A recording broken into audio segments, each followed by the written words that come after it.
2018, the Supreme Court ruled that the PASPA Act was unconstitutional. What's the PASPA Act, you all say in unison? Well, the Professional and Amateur Sports Protection Act was put in place in 1992 to ban sports betting based on concerns that it could compromise the integrity of professional and It has Jonte Porter, Terry Rozier, like, man, Chauncey Billups.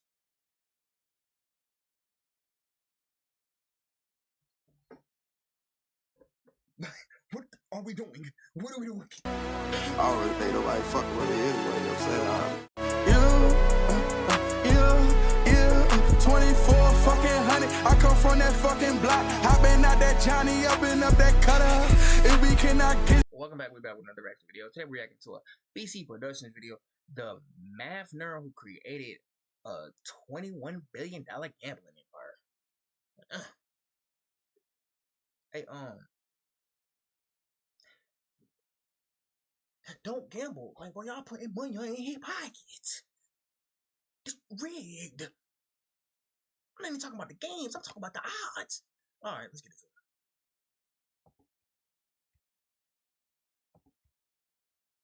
In 2011, a young nerdy dude named Jason Robbins had dreams of making billions. He had recently left his safe job at a local startup based in Boston, and with the help of two friends, he founded his own startup called DraftKings. While excited, it was a huge risk for him, using up all of his life savings for a risky niche product that not many people were even interested in. But being a described naive and reckless daredevil, nothing was going to get in his way. And that mindset paid off in heaps. Through fierce competition, insane risk-taking, his entire home country turning against him, and almost losing everything, Jason grew his startup into a $21 billion juggernaut, not only creating one of the biggest sports books in the world, but one of the biggest sports empires to ever exist. But this massive achievement didn't come without huge setbacks, a competitor wanting to eat them alive, and one bombshell investigation that almost ruined his life. Jason was the son of a school teacher and University of Miami professor growing up in Miami, Florida. From an early age, two things became adamantly clear for his parents. He was really into board games, and he was a massive sports nerd. Not that that's a bad thing by any means though. Jason would impress them every morning when he obsessed and studied the box scores in the Miami Herald sports section and aced the quizzes he had them do on the numbers. Really, his parents loved this side of him. They took him to Miami football and baseball games since he was 4, where he was infatuated with every base hit, touchdown, and horrifically shanked field goal. Being the nerd he was, Jason was also really into computers. He had been surrounded by them his whole life, even at a time where personal computers were just starting to become mainstream, and taught himself to code at just 13 years of age. But also being the nerd he was, Jason Oh no, that nigga might be a genius. He just say he taught himself to code at 13. That's fire.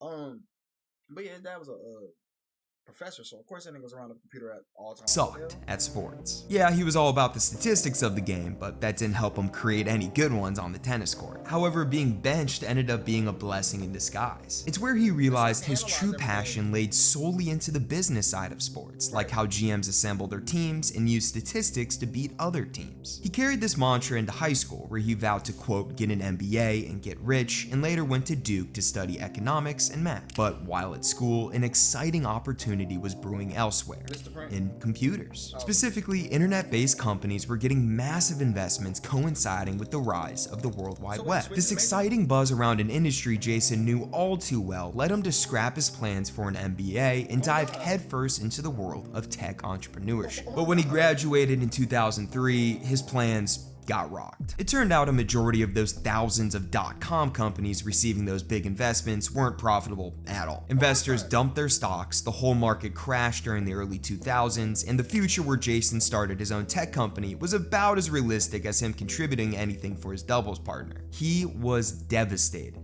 But hey, at least he had a degree. He joined the corporate world by taking a marketing executive and analyst job at Capital One after graduating, incurring a steady paycheck and a great launch for a comfortable life. But after 5 years of throwing on the same Former Capital One employee puts millions in debt by creating sports gambling. Like, bro, this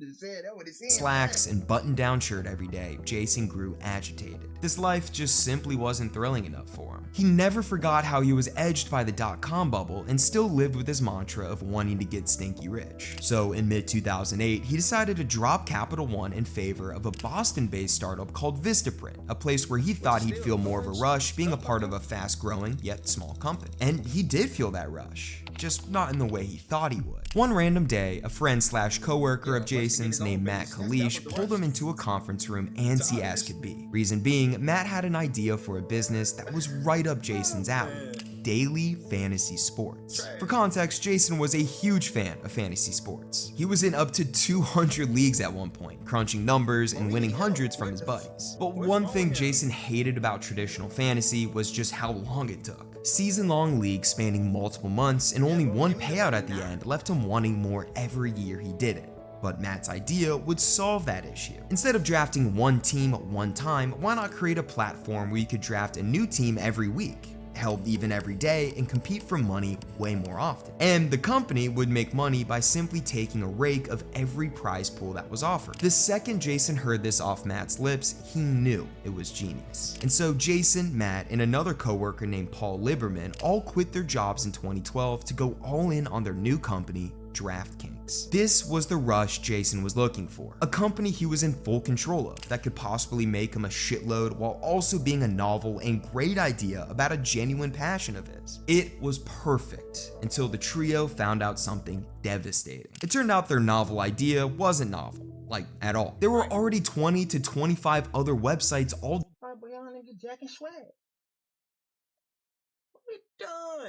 doing daily fantasy sports already, and the largest one, an up-and-comer called FanDuel, had a significant head start. They had raised over $1 million in funding, plus had a fast-growing user base, leaving Matt and Paul devastated. But Jason said, to hell with it. This crushing news didn't kill his drive. If anything, it evolved his mindset from being a corporate slave into a pure uber-aggressive businessman. He thought Facebook wasn't the first social network, and Google wasn't the first search engine. All they needed to do was outwork their competition. He made a plan to triple their original budget of $500K into $1.5 mil, which was all of their savings, and crush FanDuel by any means necessary. Matt and Paul thought Jason had gone mad, but the way he saw it, they were sitting on two aces, and all they needed to do was go all in. And that play call ended up being the right one. Turns out, Jason was the GOAT at growing a business. He raised hundreds of millions from investors, even after being rejected by 50 of them. He spent money quickly and efficiently by hiring a great team. He landed partnerships with people and organizations he nerded out to as a kid, ranging from the MLB, MLS, ESPN, Fox Sports, Cowboys owner Jerry Jones, and Patriots owner Robert Kraft. FanDuel was quivering watching DraftKings become $1 billion. That might sound crazy. That's why I do not want to hit 80. I already look like this.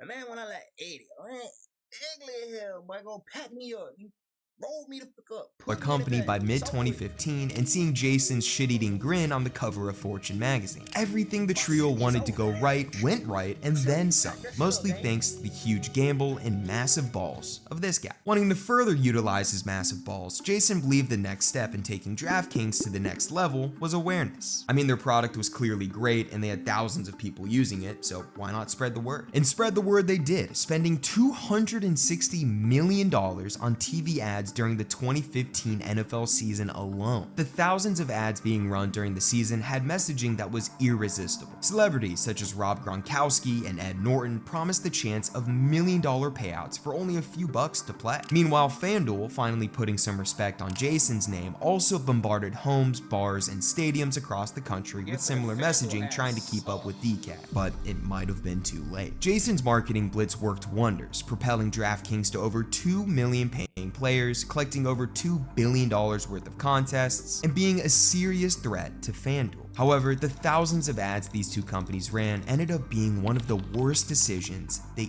ever made. However, the media picked up on these claims too, specifically the New York Times. While at a conference in London, Jason received a random call from one of their reporters inquiring about a minor controversy in the daily fantasy sports industry. He truly didn't think much of it and was happy to give his 2 cents on his own industry. After the call, Jason felt good about his answers. until he saw their article. In October 2015, a bombshell investigation dropped on DraftKings, claiming that one of their employees used insider information to gain an advantage in these million-dollar contests. Specifically, an employee named Ethan Haskell had been accused of using internal data regarding other contestants' lineups and using that data.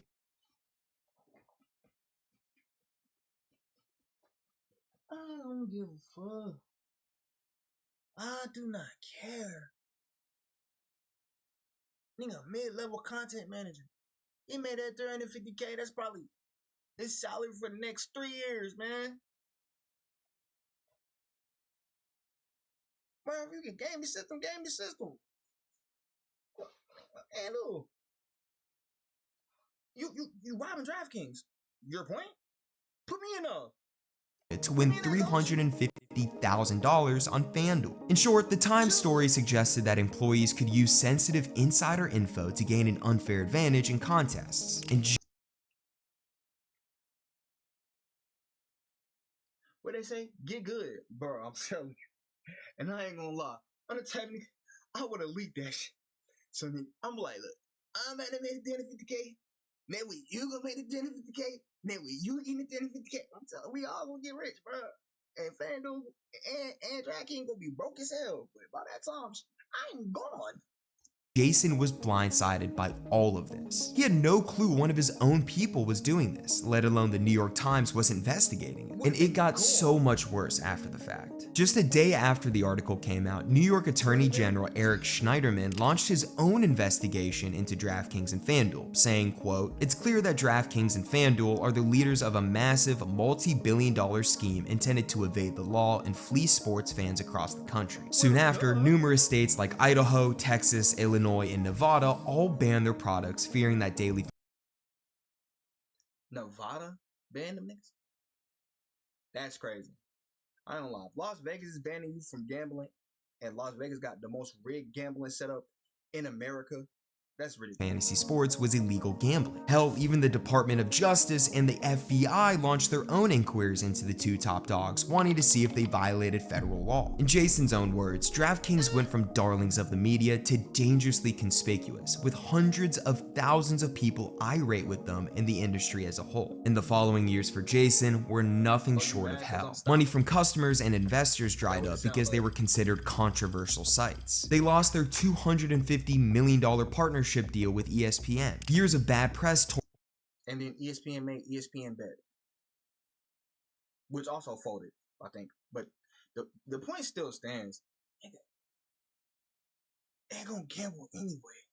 Pause Pick's not going nowhere. What's this? Jake Paul pushing Splash, not Splash, but better picks. They're like, bro, forever. Kalshi, like, it's forever. All it's gonna be forever. For them to shreds, and morale within DraftKings plummeted. Every single day, all hours of the day, Jason, Matt, and Paul took phone calls after phone calls after phone calls, trying to tame this massive crisis. But nothing was working. Not only DraftKings, but their entire industry as a whole was at risk of imploding. So they did the unthinkable. Jason reached out to FanDuel to see if they wanted to put their fist down and fight together to save their industry. And they agreed and built an army of lawyers together to lobby states into letting daily fantasy sports stay legal. The argument they made to the states, FBI, and others was that DFS was a game of skill and not chance. It wasn't gambling. Lying is crazy. Brother. Who is this dumb? Like, I really believe they just, okay, you saying, yeah, they got a team of lawyers. Okay, this is what they did. They put the money on together. They said, look, this the cut job. Hey. Let it go, coach. You telling me we can get paid too? All right, bet. Because this, yeah, the lawyer said, it's a game of skill. Rascal. Been a rascal skill. Huh? You pick a nigga, he might hit, he might not hit. That's chance.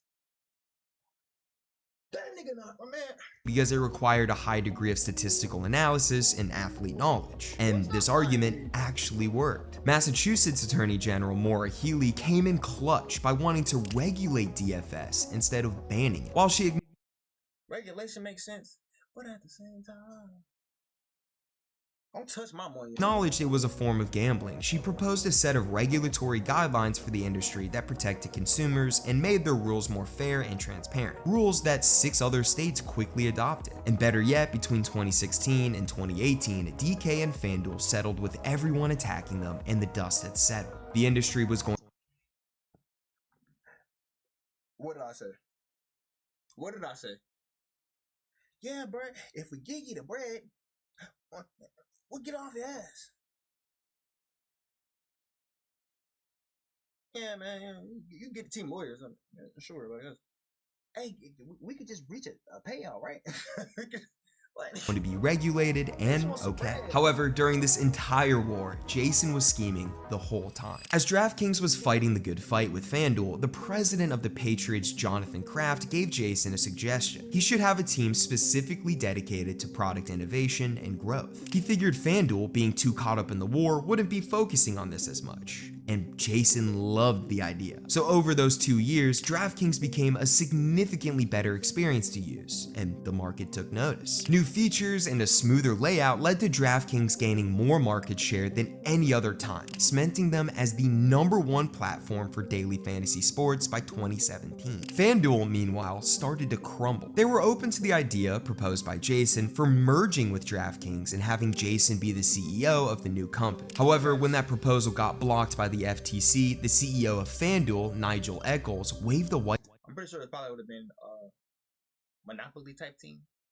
Not really. There was more DFS sites than that, but it's only 2 main ones. Flag, so to speak, and stepped down from his role. As a fat grin sprung across his face, Jason rode a high he had never experienced before. Not only did he just win a Super Bowl by beating US law, FanDuel was showing signs of weakness, and DraftKings was growing at an unprecedented rate, and his high only got stronger. In May 2018, the Supreme Court ruled that the PASPA Act was unconstitutional. What's the PASPA Act, you all say in unison? Well, the Professional and Amateur Sports Protection Act was put in place in 1992 to ban sports betting based on concerns that it could compromise the integrity of professional and It has.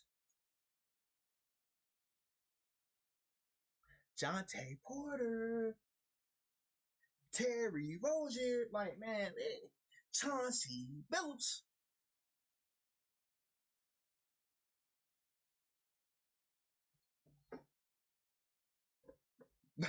What are we doing?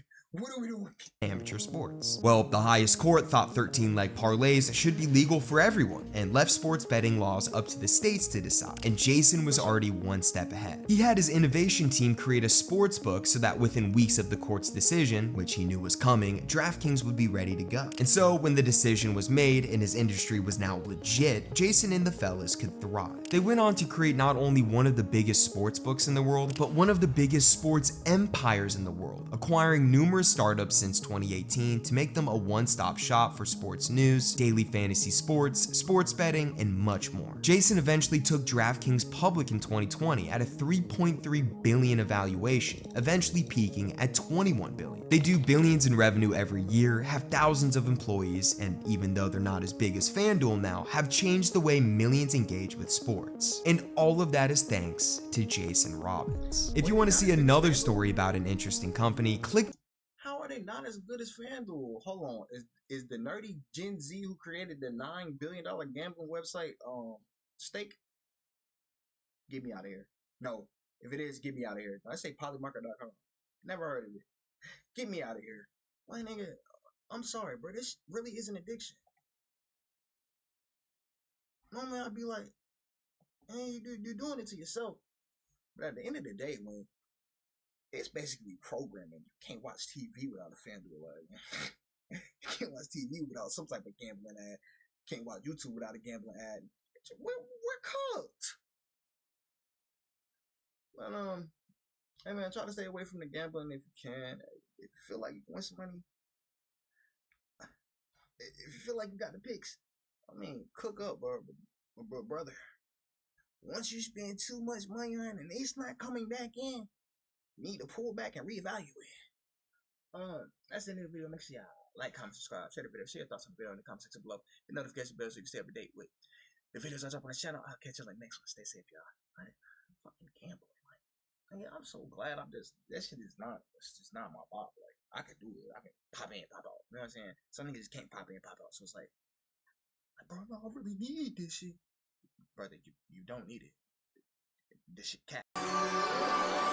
Baby, slide by to my mind.